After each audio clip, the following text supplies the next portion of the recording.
বন্ধুরা, আজকে একটা অন্য রকমের রেসিপি নিয়ে আপনাদের সামনে চলে এসেছি। তো শীতকালীন সবজি দিয়ে আজকে আমি বানাবো চিড়ের পোলাও। তো তার জন্য আমি একটা আলু কুচো কুচো করে কেটে নিয়েছি, কয়েকটা বিনস কড়াই আছে, আর গাজর আছে একটা কুচনো করা, আর কয়েকটা ফুলকপি ফুল আমি কেটে নিয়েছি। আর চিড়ে তো অবশ্যই লাগবে, চিড়ে আছে 200 গ্রাম, কিশমিশ আছে কিছুটা, আর আছে চিনে বাদাম। যতটা লাগবে আমি কেটে পরে নেব। আর একটু সাদা তেল আর একটু ঘি লাগবে। তো প্রথমে আমি এই সমস্ত সবজিগুলো একটু সিদ্ধ করে নেব হালকা করে।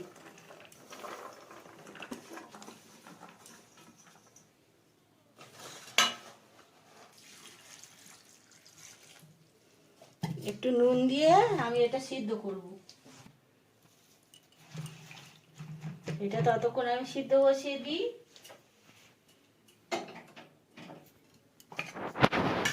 অন্যদিকে এই চিড়েটা, এটা ঢেকি ছাটা চিড়ে, একটু মোটা ধরনের, পাতলা নয়। এই চিড়েটা আমি ভালো করে ধুয়ে জল ঝরিয়ে রেখে দেব।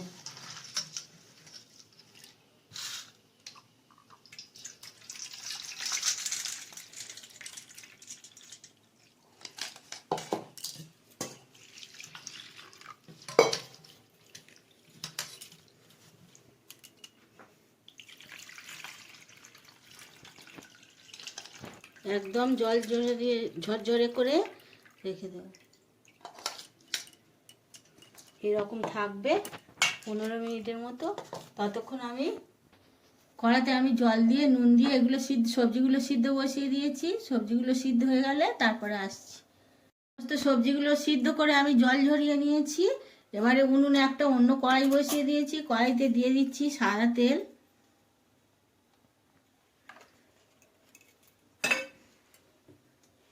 এর সাথে দিচ্ছি আমি একটা তেজপাতা, দুটো গোটা শুকনো লঙ্কা একটু ফাটিয়ে দিলাম, আর দিচ্ছি একটুখানি সাজিরে।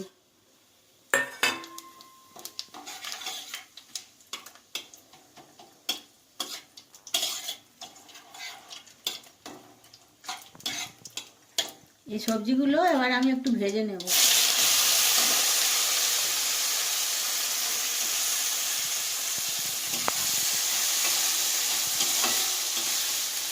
সবজিগুলো একটু লাল লাল করে ভেজে নিয়ে তারপরে আবার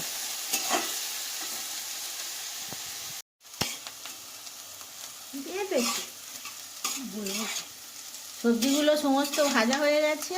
এর সাথে দিয়ে দিচ্ছি আমি ভাজা বাদামগুলো, চিনে বাদামগুলো, আর দিচ্ছি কিশমিশ কটা।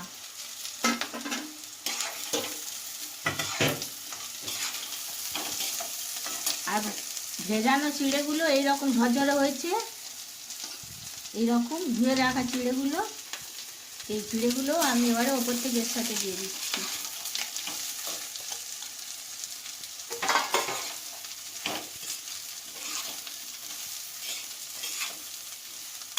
এতে একটু পরিমাণ মতো অল্প করে নুন দেব।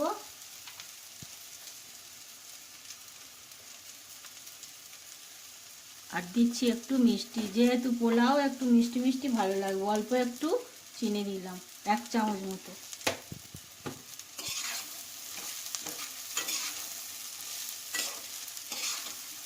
আর এর ওপর থেকে দিয়ে দেবো আমি 2 চামচ ঘি।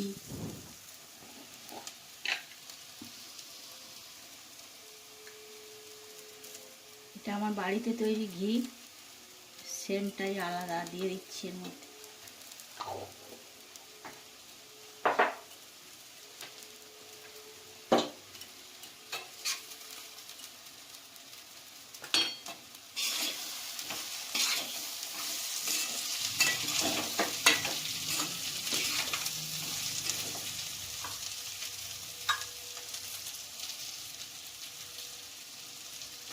একটু কালারের জন্যে আমি ইয়েলো ফুড কালার আমার বাড়িতে আছে, তাই আমি ব্যবহার করছি, না দিলেও কোনো অসুবিধে নেই।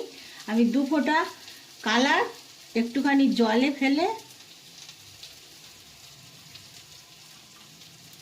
এর সাথে মিশিয়ে নিলাম।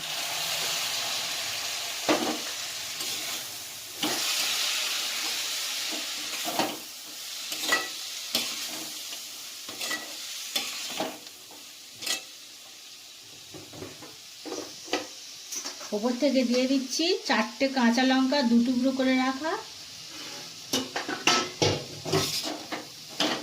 ঝরঝরে চিড়ের পোলাও আমার একদম রেডি হয়ে গেছে। একটু ঢাকা দিয়ে আমি রেখে দেবো গ্যাসটা অফ করে, আর পরে পরিবেশন করে ঠান্ডা হলে পরিবেশন করে আমি আবার দেখাচ্ছি। তো বন্ধুরা, পোলাও আমার একদম রেডি। চিড়ের পোলাও কতটা ঝরঝরে হয়েছে দেখে বুঝতে পারছেন নিশ্চয়ই। তো এরকমভাবে সকালে ব্রেকফাস্টে হালকা করে খাবেন, রাতে হালকা যারা ডিনার করেন তারাও খেতে পারেন। তো ভালো লাগে খুবই। তো আর এই রান্নাটা যদি ভালো লাগে প্লিজ আমার চ্যানেলটাকে সাবস্ক্রাইব করবেন, আর বেল আইকন টিপে পাশে থাকবেন, সাবস্ক্রাইব করবেন, পাশে থাকবেন।